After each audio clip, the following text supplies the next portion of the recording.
urukundo mu bantu yamwe rwaratitutse, bigira imigabo mibi yo kugira nabi, hanyuma y'imigabo mibi yacaza ubwicanyi, ishari n'inzigo hamwe no kurogana, ikinunuza umutima harimo n'abasenga mu gukorera Imana bafise inkota mu kubavu. Ese co mashengero ry'Imana tukava hasi tugakorera Imana mu kuri no mu mwemu. Iyo bari mu birigiturire ngozana, ukabura umukristo ku murimo w'Imana no kubabaza Imana, ivyo birayibabaza. Dukura umutima w'ubukoko tugira urukundo. Iyo bari mu birigiturire ngozana, ukabura umukristo ku murimo w'Imana no kubabaza Imana, ivyo birayibabaza. Dukura umutima w'ubukoko tugira urukundo.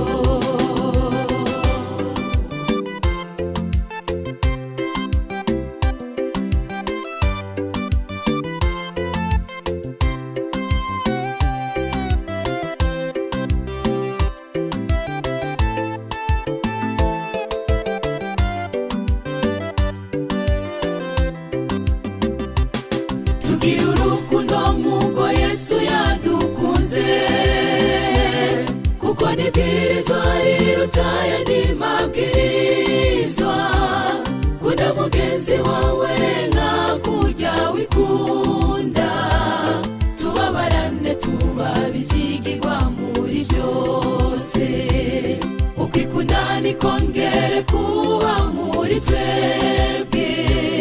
Yesu yakunze bose, abakuzi n'abasi, yemwe nidukundane nk'uko yadukunze, kuko twese turi abamugabo umwe.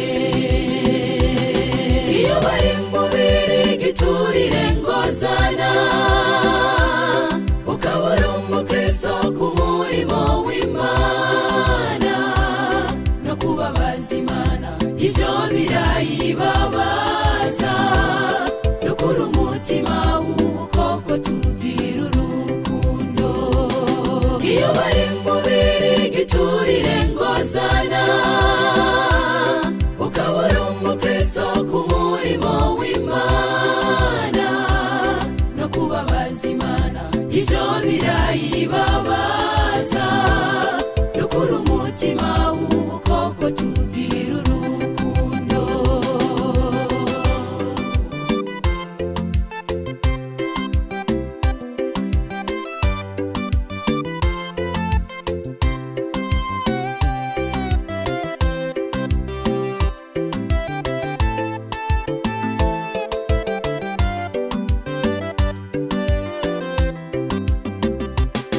Ibikorwa by'abantu yamwe bakinogiye, biragaragaza ko batagira urukundo. No mw'ishengero ry'Imana yamwe niko bimeze, turabikora twarakiriye agakiza. Mbega mugenzi wanje umva uri kuja he? Nimbuka ijijo nshuti yanjye utagira urukundo.